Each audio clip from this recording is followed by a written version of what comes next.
Provérbios 8:17 diz assim na minha versão: eu amo os que me amam, e os que cedo me buscarem, me acharão. Eu amo os que me amam, e os que cedo me buscarem, me acharão. Talvez na sua versão, eu amo os que me amam, os que me procuram, me encontram. Algumas versões, os que de madrugada me buscam, me acharão. Mas esse é o texto. Feche seus olhos, vamos orar. Paizinho querido, eu quero te agradecer, meu Deus, pela leitura da tua palavra. E pedir, meu Deus, que o Senhor continue a falar aos nossos corações nessa noite. Em o nome santo de Jesus, amém. Queridos, o capítulo todo de 17, você vai encontrar Salomão incentivando uma busca pela sabedoria. Mas a sabedoria aqui, nesse texto, no hebraico, significa Hokmah. E Hokmah é muito mais do que um acúmulo de saberes, algo abstrato. Essa sabedoria no texto, no capítulo todo, no capítulo 17, ela é algo personificado, é algo encarnado. A sabedoria aqui, ela é um atributo de Deus. Ela é um atributo de Deus. E nessa cultura antiga, a sabedoria não era mente um conceito abstrato, mas uma força atuante. E você vai encontrar isso nos versículos posteriores. Por exemplo, quando diz no versículo 22, o Senhor me possuía no início da sua obra, antes das suas obras mais antigas, fui estabelecida desde a eternidade, desde o princípio, antes do começo da terra. Eu estava com ele e era o seu arquiteto.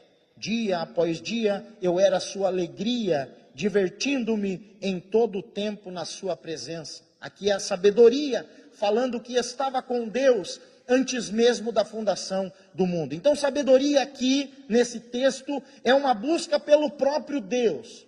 É um atributo do próprio Deus, é a personificação do próprio Deus, pois Deus é o mestre criador e o doador da sabedoria.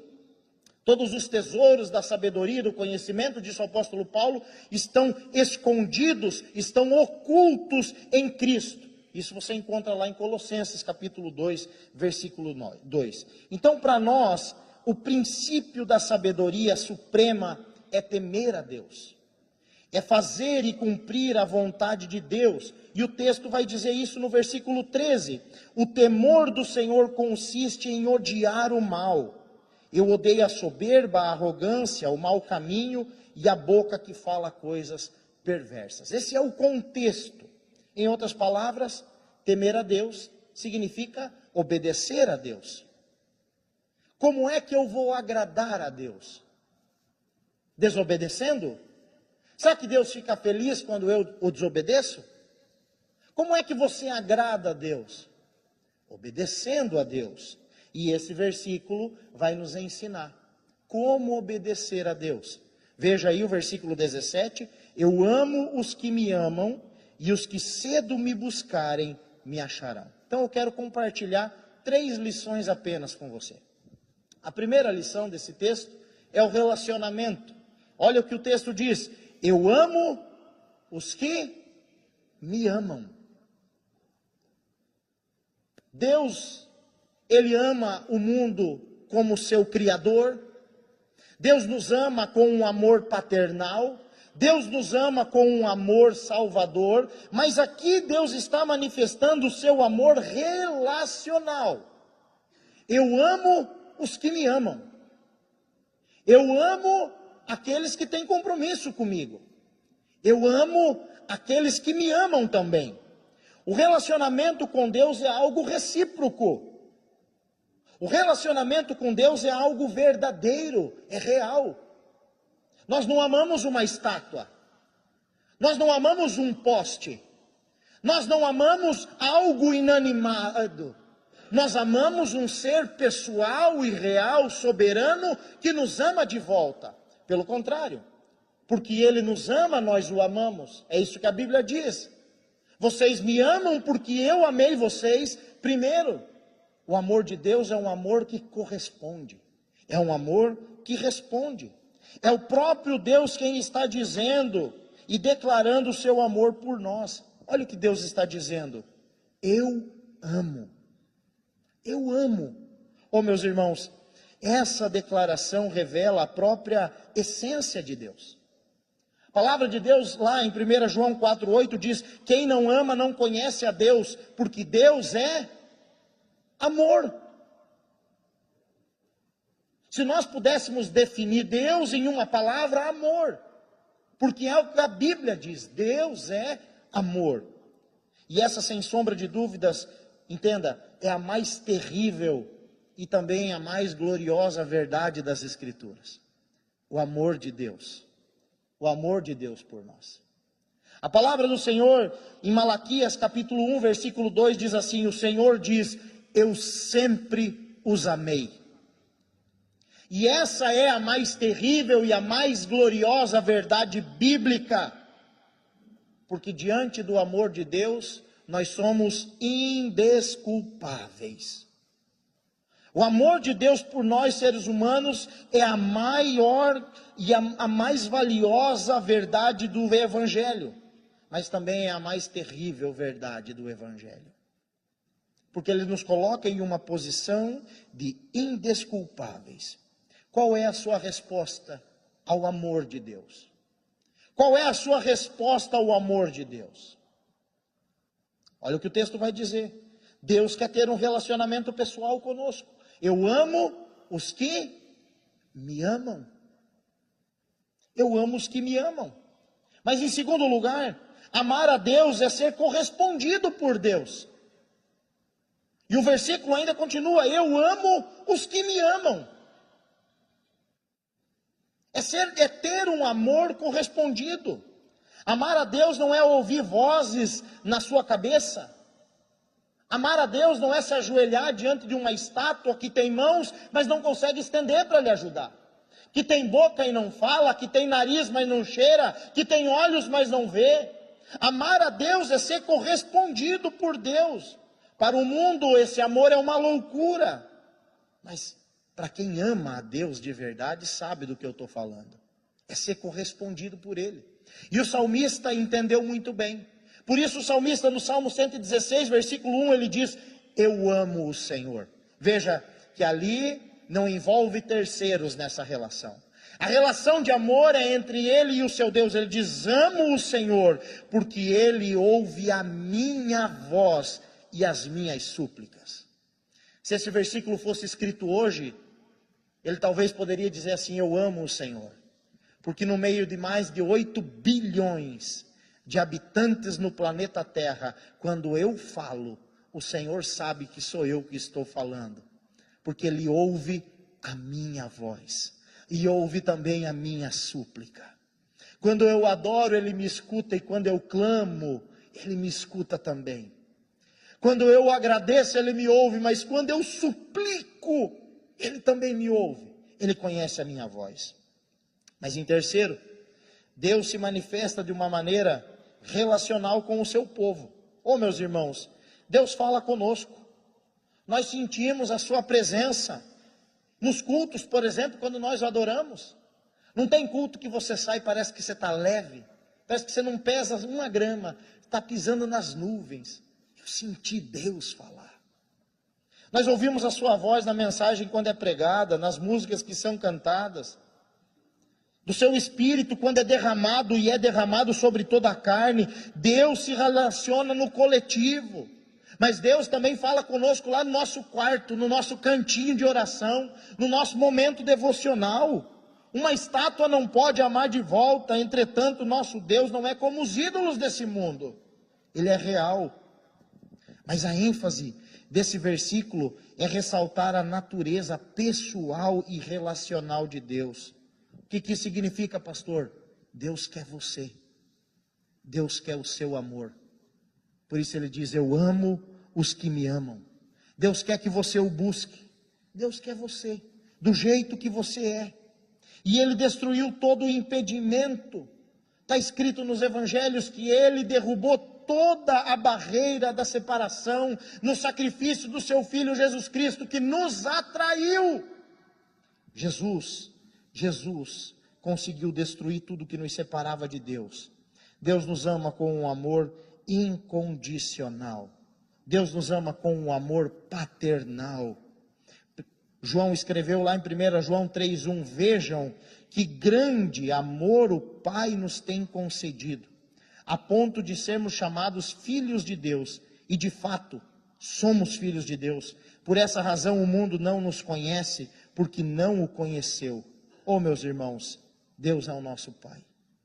O apóstolo Paulo, quando foi escrever isso, lá em Romanos 8,15, ele diz que nós fomos adotados, e agora nós podemos clamar, Abba, Pai, meu paizinho, meu Pai. Mas em segundo lugar, amo os que me amam, e os que cedo me buscarem. O que essa frase indica? Se a primeira é relacionamento, a segunda é prioridade. Prioridade. Essa palavra cedo também significa de madrugada.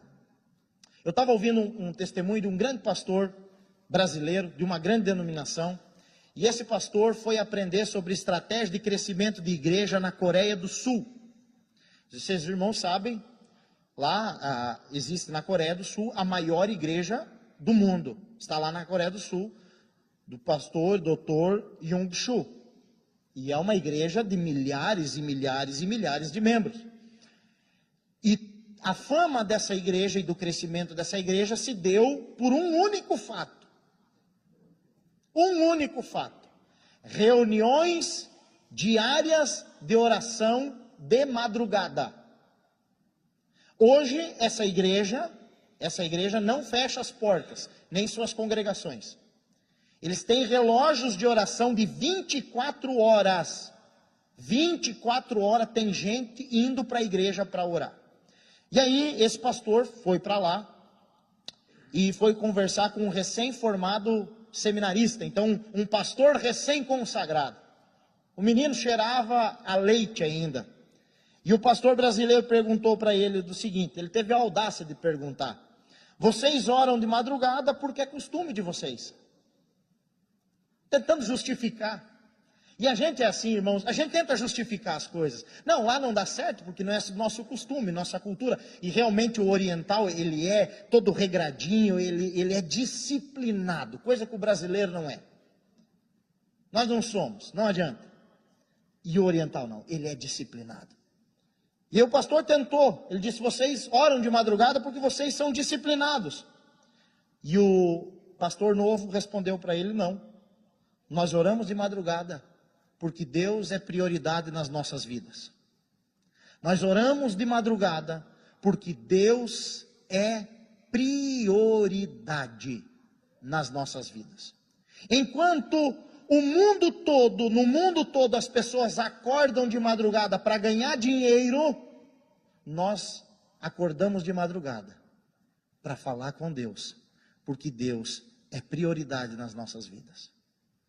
Meus irmãos, gente que pega no batente às 5 horas da manhã, às 4 horas da manhã está na igreja, eles não vão para o trabalho antes de pelo menos orar 1 hora, todos os dias. E é assim, todos os dias, reuniões de oração. E está aqui na palavra. Eu amo os que me amam, os que cedo me buscarem. Como está sendo Deus na sua vida? A prioridade da sua vida. Os que cedo me buscarem, irmãos, indicam uma prioridade na vida do indivíduo, uma busca fervorosa, sem hesitação. Isso reflete o desejo genuíno de um relacionamento com Deus. Eu quero conhecer mais a Deus. Eu preciso mais de Deus. Ô meu querido, preste atenção no que eu vou dizer para você. Você só investe naquilo que você acredita. Você só investe tempo, recursos, energia naquilo que você acredita. Se você não está orando, é porque você não acredita em Deus. Se nós não conseguimos nos reunir uma vez na semana para orar, é porque nós não acreditamos no Deus que nós pregamos e falamos. Porque nós só investimos naquilo que acreditamos. Ninguém investe naquilo que não acredita ou não conhece. E nós precisamos investir mais em tempo de oração. Mais em tempo de oração, em aprofundamento com Deus, em intimidade com Deus. Se você ler aquele pequeno livrinho, Os Heróis da Fé, você vai ver grandes avivalistas do século XIX, século XX, até de antes disso, e todos esses homens e mulheres tinham algo em comum: vida de oração. Deus era prioridade na vida dessas pessoas. Eles não passavam o dia todo orando. Quem é que tem tempo para isso? Mas eles colocavam Deus em primeiro lugar. Fato é, irmãos, que quem ama prioriza. O problema é que nós confundimos sempre o amor com um sentimento. Paixão é sentimento. Amor é atitude. Quer ver um exemplo? Você diz que ama a sua mãe, você é adolescente ou criança, jovenzinho. Eu amo a minha mãe. Aí você vê a sua mãe vindo com um balde pesado de água porque ela está indo passar pano na casa. Se você não levanta do sofá e não toma aquele balde de água da mão dela e diz: deixa que eu levo, mãe, o seu amor é uma falácia e não é uma verdade. Você pode não dizer que ama a sua mãe, mas se você vê ela pegando algo pesado e você diz: não, pode deixar que eu faço, isso aqui eu faço. Você demonstra o seu amor com atitudes. Porque o amor não é um sentimento, é uma decisão. Ao contrário da paixão. A paixão inflama, vem e vai. Oh, meus queridos, você não pode tratar o seu relacionamento com Deus como qualquer coisa. Você não pode deixar Deus para depois, porque o depois pode não chegar. Eu sei que nós temos e temos que fazer, nós estamos numa reta final agora, num afunilamento do ano, e é bom nós termos metas a curto, médio e longo prazo. É bom planejar. Mas e se não chegar? E se hoje for o seu último dia? E se hoje for o meu último dia? Nós temos que pensar nisso. Por isso, Deus na nossa vida tem que ser prioridade. Porque se for hoje o meu último dia, ou que seja o último dia de alguém, eu vivi para o Senhor, e vou para o Senhor, e estarei para sempre com Ele. A prioridade é o Senhor. Oh, meus irmãos, o primeiro item da nossa agenda, na verdade a nossa agenda tem que se adequar à agenda de Deus. Por isso, priorize o Senhor. Priorize. Jesus disse: mas busquem em primeiro lugar, prioridade, o reino dos céus e a sua justiça, e todas estas coisas vos serão acrescentadas. Nós estamos correndo, nós estamos colocando em prioridade todas as coisas e não priorizando o céu. A partir do momento que você priorizar o reino de Deus na sua vida, essas coisas vão vir até você. Você não vai precisar correr atrás delas. Mas em terceiro e último lugar, aqui o texto diz: então, eu amo os que me amam, os que cedo me buscarem, me acharão. Essa última frase é uma revelação. Me acharão. É um encontro. Você já ouviu a frase: quem procura, acha? Né? E quem procura Deus vai encontrar o quê? Vai encontrar Deus. Se você começar hoje a procurar mais de Deus você vai encontrar. Jesus disse: a vida eterna é essa, que conheçam a mim, seu Filho, e a ti. A vida eterna é conhecer a Deus, é buscar a Deus, e Ele é uma fonte inesgotável. Oh, meu irmão, Deus não está brincando de se esconder com você, não é isso. A questão é que nós acabamos nos distanciando de Deus quando não temos Ele como prioridade. E aí, quando nós não temos Deus por prioridade, nós pecamos. E quando a gente peca longe de Deus, sabe o que a gente faz? Igual nossos pais fizeram lá no jardim: se escondem, vão para trás dos arbustos. Ao invés, eu não estou dizendo que quem está perto de Deus não peca, porque peca. Mas só que uma pessoa que está perto de Deus, quando ela peca, sabe o que ela faz? Ela chega mais para perto de Deus ainda e diz: Senhor, tem misericórdia de mim. Tem compaixão de mim, Senhor. Eu errei, eu prometi que eu não ia errar, mas eu errei, me perdoa, Senhor. Sem o Senhor eu não consigo viver. Mas quem não tem Deus por prioridade, peca e se afasta. Aí peca e se afasta, e essa pessoa se distancia de Deus. E foi o que Adão e Eva fizeram. Eles desobedeceram, e quando eles se deram em si do seu pecado, eles foram se esconder de Deus, como se Deus não soubesse que eles estavam lá, escondidos. Então, desde o início, nós temos esse péssimo costume, pecamos e tentamos nos esconder. Quem sabe você está escondido de Deus. Hoje é dia de você sair de trás dos arbustos. Meus irmãos, nessa história Deus sempre vem ao nosso encontro. Lá no jardim, na viração do dia, Deus foi e chamou Adão e Eva. Onde vocês estão? Onde é que vocês estão? Quando nós conhecemos o amor de Deus, nós cumprimos a nossa missão com excelência. E Deus quer se revelar a nós. A palavra dele diz em Isaías 55:6: busquem o Senhor enquanto ele se pode achar, e invoquem-no enquanto ele está perto. Busquem o Senhor enquanto vocês podem encontrá-lo. Deus não está, irmãos, brincando de pique-esconde com os seus filhos. Ele é um Deus que se revela. E muitas vezes nós estamos passando por lutas e sofrimentos, porque estamos longe de Deus. O dia que você encontrar Deus, é como um homem que encontra um diamante escondido no campo. Jesus Cristo falou sobre isso, que o reino dos céus é semelhante a um tesouro escondido no campo, que um homem achou e escondeu.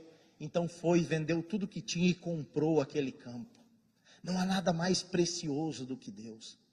Meus queridos irmãos, homens e mulheres que tiveram um encontro com Deus jamais foram os mesmos. Lembra de Moisés? Quem era Moisés? Pesado de língua. Foi criado lá com a filha de Faraó. Matou um egípcio, saiu fugido do Egito. Estava criando ovelha no deserto junto com o sogro dele. Um homem que iria viver uma vida pacata, mas teve um encontro com Deus. E Deus transformou aquele homem em um grande líder, e um libertador de uma nação de mais de 2 milhões de pessoas. Um homem que chegou numa altura da sua vida que ele falou para Deus, dizendo o seguinte: se a sua presença não for comigo, eu não saio desse lugar. Êxodo 33, Deus fez proposta para ir com o povo, e Moisés falou: eu só saio daqui se o Senhor for comigo. Mas não foi o suficiente. Esse homem que viu Deus, o dedo de Deus, escrever as tábuas da lei, chegou num dia e ele falou para Deus: Senhor, eu quero ver agora a tua face. Porque quem tem um encontro com Deus tem a vida transformada. O apóstolo Paulo, irmãos, criado aos pés de Gamaliel, um homem com dupla cidadania, era judeu e era romano. Quando teve um encontro com o Senhor, ele disse: eu considero tudo como perda. Tudo que eu tenho, todos os meus diplomas, toda a minha grandeza, todo o meu conhecimento é esterco, ele fala, diante de Cristo. Ter a vida transformada por Deus. Jesus nos chamou para sermos suas testemunhas. Atos capítulo 1, versículo 8, mas vocês receberão poder ao descer sobre vocês o Espírito Santo, e serão minhas testemunhas, tanto em Jerusalém, como em toda a Judéia, Samaria e até os confins da terra. O que é que Jesus chamou eu e você para nós sermos? Fala bem alto, o quê? Bem alto, irmãos. Testemunhas. Uma testemunha não fala daquilo que leu ou ouviu apenas. Uma testemunha fala daquilo que viu, daquilo que experimentou, daquilo que presenciou, daquilo que viveu. Vocês vão ser minhas testemunhas. Vocês vão falar do que vocês viram eu fazer. Vocês vão falar do que vocês viveram junto comigo, das experiências que vocês tiveram. Agora, se nós estivermos afastados de Deus, como é que vamos ser testemunhas de Jesus? É interessante que a palavra grega para testemunha é mártires. A nossa palavra portuguesa é mártires. E é tão lindo, irmãos, porque Jesus falando é alguém que experimentou uma verdade tão profunda que está disposto a morrer por aquilo que experimentou. É isso que é ser testemunha do Senhor. Mas para testemunhar, é preciso estar perto, é preciso estar envolvido. Por isso a palavra de Deus nos diz: eu amo os que me amam, e os que cedo me buscarem, me acharão. Está longe de Deus, está sentindo que Deus está distante? Deus não se afastou, você se afastou. Mas o Senhor está perto daqueles que chamam, daqueles que se arrependem. Mas e aqueles que querem continuar vivendo uma vida afastados? O versículo 35 e 36 responde, diz assim: porque o que me achar, achará a vida, e alcançará o favor do Senhor. Quem encontra Deus, quem busca Deus, encontra. E quando encontra, encontra vida, encontra bênção, encontra favor. Mas o que pecar contra mim, violentará a sua própria alma. Todos os que me odeiam, amam a própria morte. É Deus dizendo: eu amo os que me amam. Os que cedo me buscarem, me encontrarão. Pastor, eu quero encontrar Deus. E quando eu encontrar Deus, o que eu vou encontrar? O texto diz: porque o que me achar, achará a vida e alcançará o favor do Senhor. Mas quem despreza o Senhor, ama a morte ao invés da vida.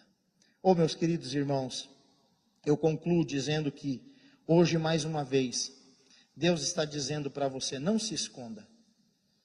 Não se esconda. Eu quero ter um relacionamento contigo. Um relacionamento verdadeiro. Um relacionamento pessoal. Um relacionamento eterno. Meus queridos jovens, adolescentes que estão aqui, crianças, Deus quer tirar você do raso, da superficialidade. Meus irmãos, homens, mulheres, mães, pais de família, não pense que porque você tem cabelo branco, você já viveu tudo que Deus tem para você. Deus tem muito mais. Deus tem muito mais. Deus, Ele é uma fonte inesgotável. E eu não estou falando só de bênçãos materiais, não é isso, irmãos. Deus pode nos abençoar em todas as regiões, mas Deus tem muito mais para se revelar a você. Não pense que é o fim do seu relacionamento, não pense que é o fim da sua jornada, não pense que esse é o seu fim. Deus tem muito mais.